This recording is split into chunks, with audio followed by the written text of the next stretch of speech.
all of you. I welcome you all in the online study of Ashadeep International School. Here we have Standard 6 and today we are going to learn a very interesting subject, English Grammar. So today we will learn chapter number 17 of English Grammar, and that is prepositions. Okay, so in this lecture we will learn about prepositions, okay, and its kind.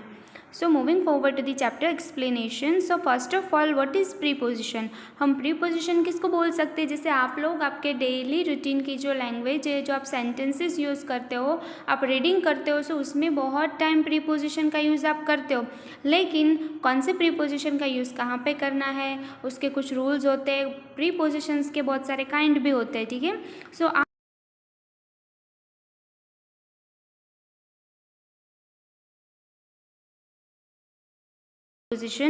a preposition is a word or group of words that shows the relationship of a noun or a pronoun to some other word in the sentences.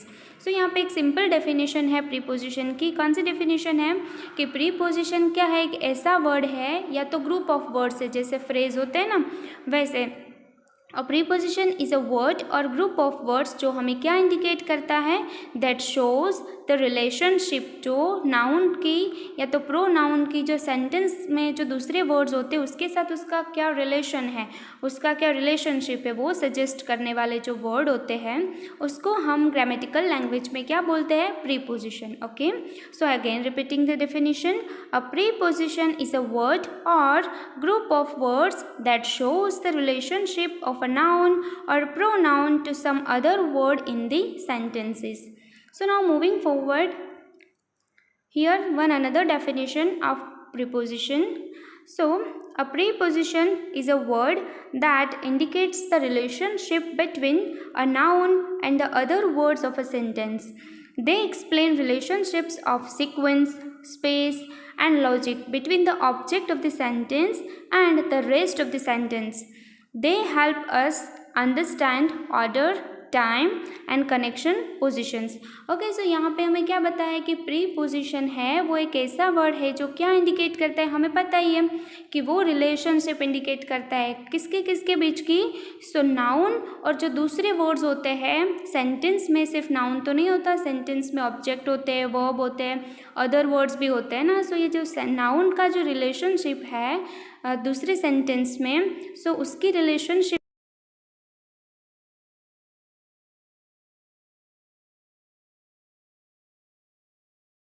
And logic जो object होते हैं ना sentence में उसके through. ठीक है, so now examples here.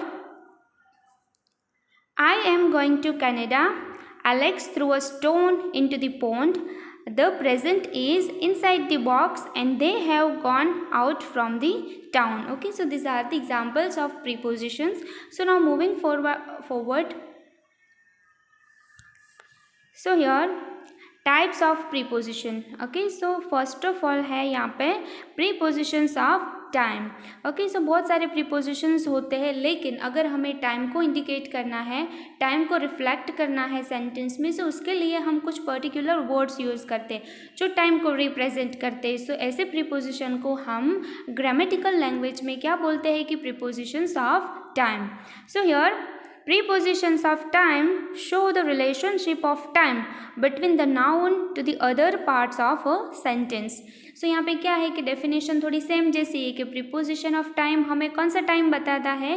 Relation बताता है, टाइम का रिलेशनशिप. ठीक है, नाउन और जो दूसरे वर्ड्स होते हैं सेंटेंस के उसके between. Understood? So again repeating the definition. Prepositions of time shows the relationship of time between the nouns to the other parts of a sentence.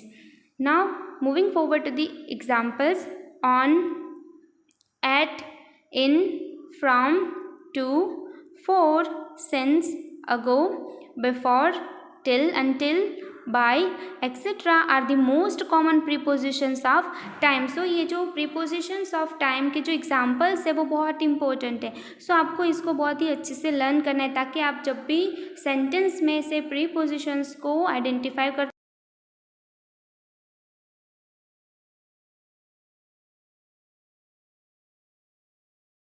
Prepositions of time. ये words को, preposition को देख के आपको पता चलेगा कि ये जो सारे वर्ड्स है वो टाइम को रिफ्लेक्ट करते हैं, ठीक है। So now moving forward to the another type of preposition. So second है prepositions of place and direction. So यहाँ पे प्लेस और डायरेक्शन की बात हो रही है। So now here the definition. So prepositions of place shows the relationship of place between the nouns to the other parts of a sentence। देखो यहाँ पे सारी जो डेफिनेशन है ना वो सेम जैसी होती है, सिर्फ उसमें माइनर डिफरेंसेस होते हैं कि यहाँ पे जब प्लेस और डायरेक्शन की बात हो रही है तो यहाँ पे ये जो प्रीपोजिशन है वो हमें क्या शो करेगा, रिलेशनशिप ऑफ प्लेस, प्लेस की रिलेशनशिप शो आउट करेगा between the noun to the other parts of the sentences।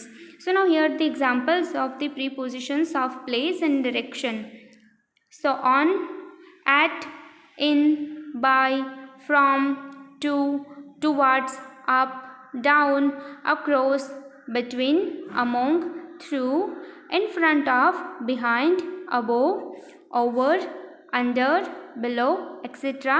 are the most common prepositions of place और directions। ओके, सो ये जो वर्ड्स है, ये जो prepositions है उसमें से ही हमें पता चलता है कि ये जो सारे वर्ड्स है ना वो हमें डायरेक्शन बताते हैं या तो प्लेस को आइडेंटिफाई करते हैं। दैट्स वाई ये जो prepositions है उसको हम कौन से preposition बोल सकते हैं, प्रीपोजिशन ऑफ प्लेस और डायरेक्शन। अंडरस्टूड। सो आपको ये जो एग्जाम्पल है ना उसको एक खास लर्न करना है ताकि आप जब भी आइडेंटिफाई करना है ना प्रीपोजिशन के काइंड को तो आप अच्छे से उसको कर सकते हो, ठीक है। So now moving forward to the another.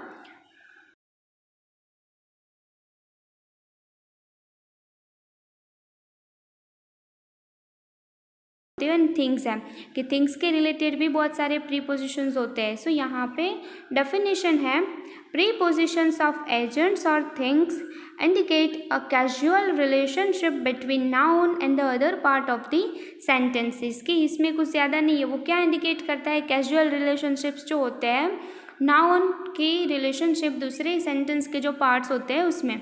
सो उसके एग्जाम्पल्स हैं of, for, by, with, about, etc. are the most used and common prepositions of agents or things। So now moving forward, phrasal preposition। A phrasal preposition is not a prepositional phrase but they are combination of two or more words which functions as a preposition। So यहाँ पे आपको खास ध्यान रखना है कि जो phrasal prepositions होते हैं वो कोई prepositional फ्रेज नहीं है बट क्या है, ग्रुप ऑफ वर्ड्स है। जैसे फ्रेज में किसी 2 से ज़्यादा वर्ड होते हैं वैसे जो फ्रेजल प्रीपोजिशंस है वो भी क्या है, ग्रुप ऑफ वर्ड्स है जिसको हम एज अ प्रीपोजिशन सेंटेंस में यूज़ करते हैं। Okay, so again repeating, a phrasal preposition is not a prepositional phrase but they are a combination of 2 or more words which functions as a preposition. So now moving forward to the example side. In along with, देखो आप यहाँ पे देख सकते हो इसमें single word कुछ कोई भी नहीं है क्योंकि ये फ्रेजल प्रीपोजिशंस है। दैट्स वाई यहाँ पे 2 या तो 3 वर्ड्स है कि जिसको हम फ्रेजल प्रीपोजिशंस बोल सकते हैं। In along with, apart from, because of, means of, according to, in front of, contrary to, in spite of, on account of, in reference,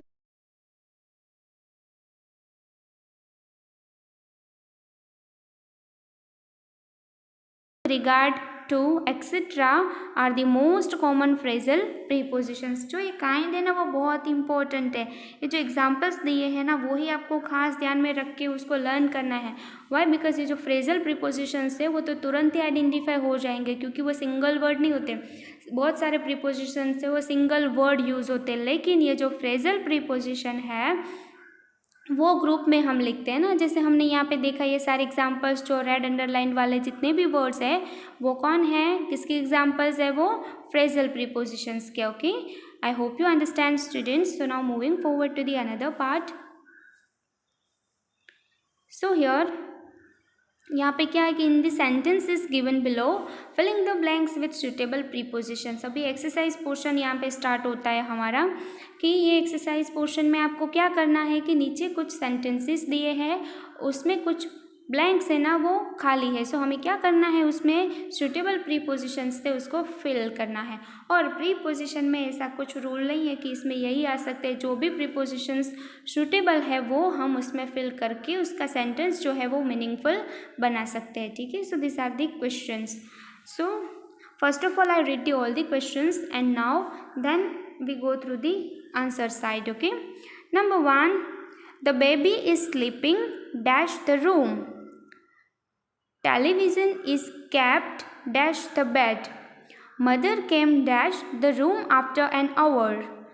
Vishnu goes dash temple on Saturday. Ice cream is made dash milk and cream. The artist is insulted dash the music director. Farmer is familiar dash the agriculture.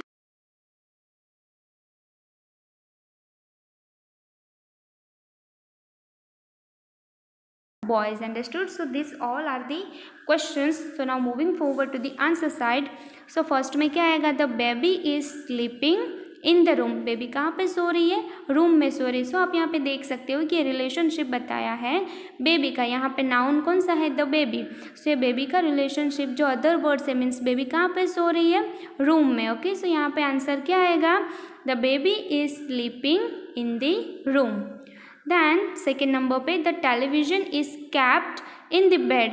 Television कहाँ पे रखा हुआ है, bed में. ठीक है, so television is kept in the bed.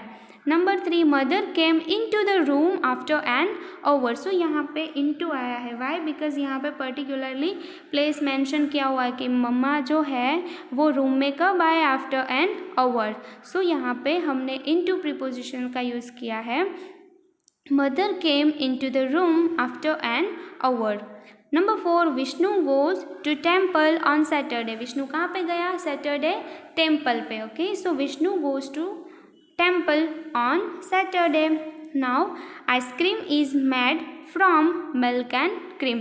Ice cream है वो किससे बनती है, मिल्क और क्रीम से. सो यहाँ पे हमने एज अ प्रीपोजिशन किसका यूज़ किया है, from. Okay, so number 6, the artist is insulted by the music director. Artist की जो इंसल्ट हुई वो किसने की है, किसके द्वारा की गई, म्यूजिक डायरेक्टर के द्वारा. ठीक है, सो यहाँ पे हमने एज अ प्रीपोजिशन किसका यूज़ किया है, by. Okay, so artist is insulted by the music director. Then number 7, farmer is familiar with the agricultural problems. ये जो फार्मर्स है वो एग्रीकल्चरल प्रोग्राम्स के प्रॉब्लम्स के साथ फेमिलियर हो चुके हैं. सो यहाँ पे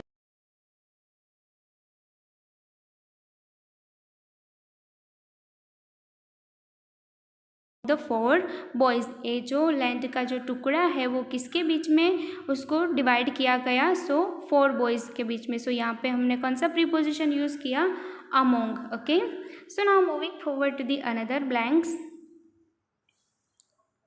The 2 children were not ready to distribute the money dash them. A poet knows dash the figure of speech well. Rohan is sitting dash his mother the party. I came dash a very good news.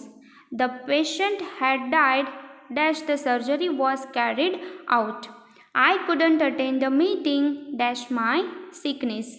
Police caught the beat the thief dash the whole crowd. Understood? So these are the questions. So now moving forward to the answer. So number 9 में क्या आएगा, the 2 children were not ready to distribute the money between them. So यहाँ पे 2 children की बात हो रही है. मैंने ये आपको आगे भी सिखाया है कि जब 2 की बात हो रही है तो हम क्या यूज़ करते हैं यहाँ पे, between. Okay, so the 2 children were not ready to distribute the money between them. Then number 10, a poet knows about the figures of speech well. कि जो poet है उसको figures of speech के related सब कुछ पता है. किसके about पता है, figure of speech के related. Okay, so sentence क्या बनेगा यहाँ पे, a poet knows about the figures of speech well. Then Rohan is sitting beside his mother in the party. Rohan है वो अपनी मम्मा के बाजू में बैठा हुआ है. ठीक है, सो यहाँ पर Rohan is sitting beside his mother the party.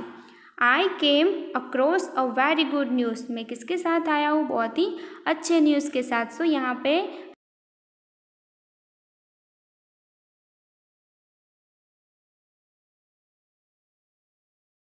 The patient had died before the surgery was carried out. So यहाँ पे पेशेंट है वो डाइड हो चुका है, कब कि सर्जरी होने से पहले ही। So the patient had died before the surgery was carried out. Then I couldn't attend the meeting due to my sickness। मैं जो है वो मीटिंग अटेंड नहीं कर पाऊँगा, why, because due to my sickness. तो यहाँ पे आप बिकॉज भी लिख सकते हो। I couldn't attend the meeting because my sickness। Okay, so now 15 पे है the police caught and beat the thief in front of the whole crowd। कि पुलिस जो है उसने थीफ को पकड़ा और पूरे क्राउड के सामने उसको बीटिंग किया। सो यहाँ पे एज अ प्रीपोजिशन हमने किसका यूज़ किया है, फ्रेजल प्रीपोजिशन का। इन फ्रंट ऑफ मतलब पूरे क्राउड के सामने। Police caught and beat the thief in front of the whole crowd। Okay, so now moving forward, here choose the correct prepositions. हमें क्या करना है यहाँ पे, राइट प्रीपोजिशन का चूज़ करना है। यहाँ पे जो हमें ऑप्शंस दिए हैं उसमें से। So Nafisa is afraid dash spider. So Nafisa जो है वो स्पाइडर से डरती है। सो यहाँ पे प्रीपोजिशंस हमें कौन कौन से दिए हैं, फ्रॉम, नंबर बी पे है इन, सी पे अबाउट एंड डी पे of. So this all are the options. So the right option is of. So sentence would be Nafisa is afraid of spider, कि नफीसा को स्पाइडर से बहुत डर लगता है। So Nafisa is afraid of spiders. Number 2, I am worried dash the exam. Options are A in, B about, C on and D of.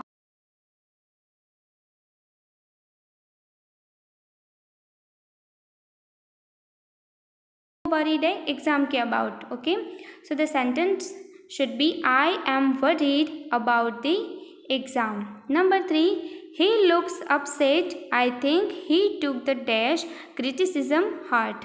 so यहाँ पे options are A to, B about, C in and D off। so the right option is 2। he looks upset, I think he took the to criticism heart, कि उसने वो criticism जो था उसने अपने heart तक ले लिया। दैट इज़ वाई वो क्या लग रहा है, अपसेट लग रहा है। Okay, so now moving forward to the number 4। So number 4, she suffers dash a heart disease. She suffers dash a heart disease. So options are about, in, from or on। so the right option is from। she suffers from a heart disease, कि वो किससे सफ़र कर रही है, heart disease से। ठीक है, सो यहाँ पे right option is from। she suffers from a heart disease। then number 5, the teacher said some homework dash the end of the lesson। the teacher said some homework dash the end of the lesson। options are A about, B in, C off and D at। so the right option is at। यहाँ पे उसका meaning क्या बन रहा है, the teacher set some homework at the end of the lesson, कि lesson finish होने के बाद टीचर्स है वो एवरीडे क्या करते हैं, होमवर्क सेट करते हैं। ठीक है, number 6, I am good dash tennis. Options are about, in, at और off. So the right option is at. I am good at tennis. so now here I am envious dash them। number A of, B about, C in and D on। number 5 यहाँ पे right options are of, I am envious of them। number 5, he confided dash me। options are about, in, on and off। so the right option is in, he confided in me। okay, so here we completed our chapter number 17, prepositions। here I hope you understand, students। so all you have to do is that you have to go through the whole chapter and write down the exercise portion in your notebook and learn it very carefully। okay, so prepositions है वो कौन से words होते हैं, preposition है वो वैसे words है जो एक रिलेशनशिप हमें बताता है। किसकी रिलेशनशिप, जो नाउन के बीच में होती है, जो वर्ड सेंटेंस के जो अनदर वर्ड्स होते हैं उसके साथ। फिर प्रीपोजिशंस ऑफ टाइम भी है, देन उसके काइंड में प्रीपोजिशन ऑफ प्लेस और डायरेक्शन भी है, फ्रेजल प्रीपोजिशंस है, थिंग्स के रिलेटेड भी प्रीपोजिशंस है। उसमें उसके जो एग्जांपल्स है ना वो आपको अच्छे से लर्न करने हैं।